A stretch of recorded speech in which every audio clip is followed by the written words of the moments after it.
Hello Technolovers, nama Puan Maharani disebut-sebut jadi salah satu sasaran hacker Bjorka. Setelah membongkar nama di balik kematian Munir, kini Bjorka kembali melancarkan aksinya dengan menyebarkan data pribadi para pejabat tinggi. Kira-kira apa pesan Bjorka untuk Puan?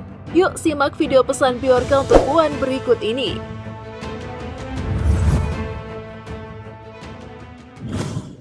Akun @bjorkanism membocorkan data Ketua DPR RI Puan Maharani.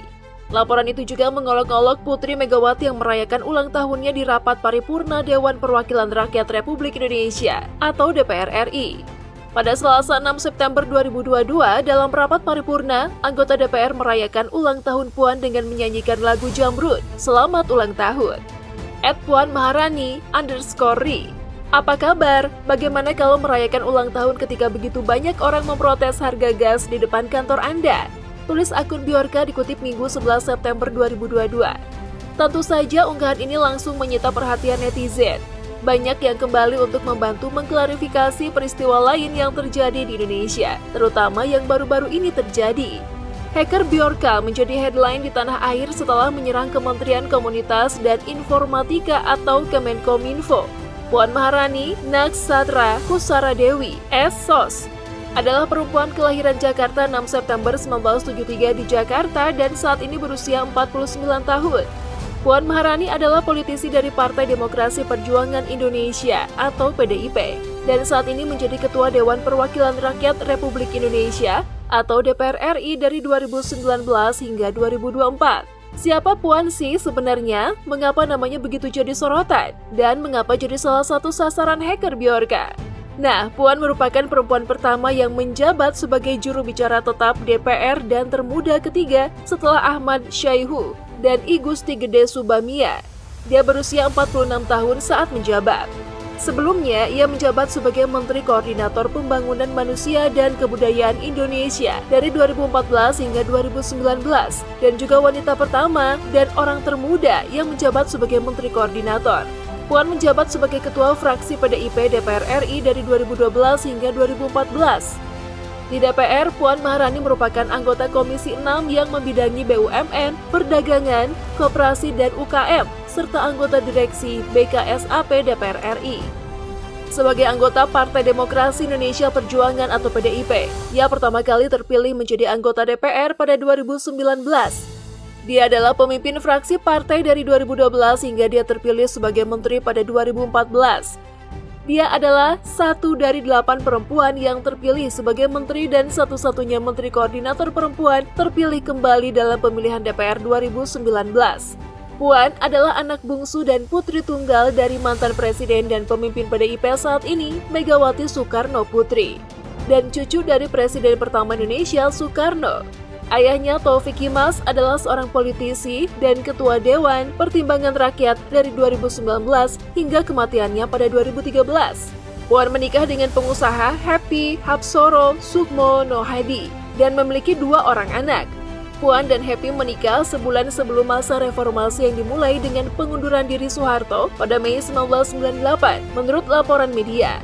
Saat itu ibunya Puan Megawati adalah tokoh oposisi terkemuka di negara itu dalam rezim yang tidak mentolerir perbedaan pendapat kritis. Pernikahan tersebut akhirnya berlangsung di rumah Megawati di Kebagusan, Jakarta Selatan. Puan mengatakan tidak ada pejabat negara yang hadir.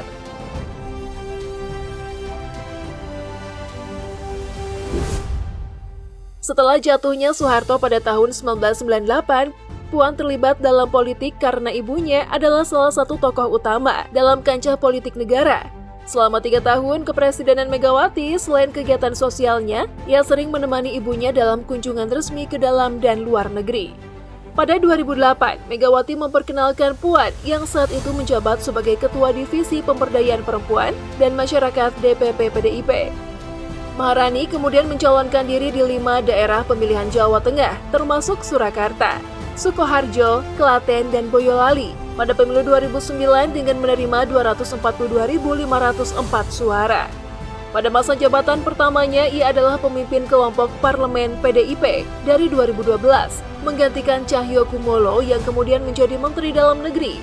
Ia ditugaskan di Komisi 6 DPR yang membidangi penamaan modal dan UKM. Selama periode ini, pada 2013, ia menentang kebijakan kenaikan harga BBM.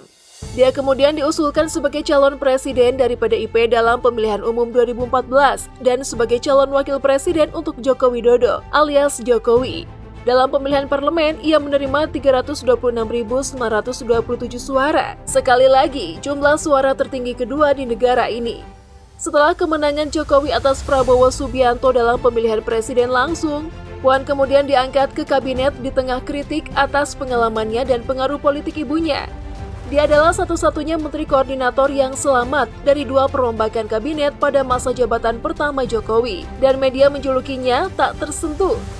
Pada tanggal 22 Maret 2018, mantan Ketua DPR Setia Novanto yang diadili karena kasus korupsi menuduh pengusaha Made Okal Mas Agung sehubungan dengan program KTP elektronik ketika Puan adalah anggota parlemen dan menjabat sebagai anggota parlemen. Dia menerima suap $500.000 dari ketua fraksi PDIP DPR. Ketua KPK Agus Raharjo mengatakan kesaksian Setia adalah hanya omong kosong dan Puan tidak akan ditanyai kecuali ditemukan bukti. Usai Pilkada, April 2019, hasil pendahuluan menunjukkan PDIP meraih suara terbanyak dan Puan disebut-sebut sebagai Ketua DPR periode 2019 hingga 2024. Dia menjadi pemimpin wanita pertama di parlemen.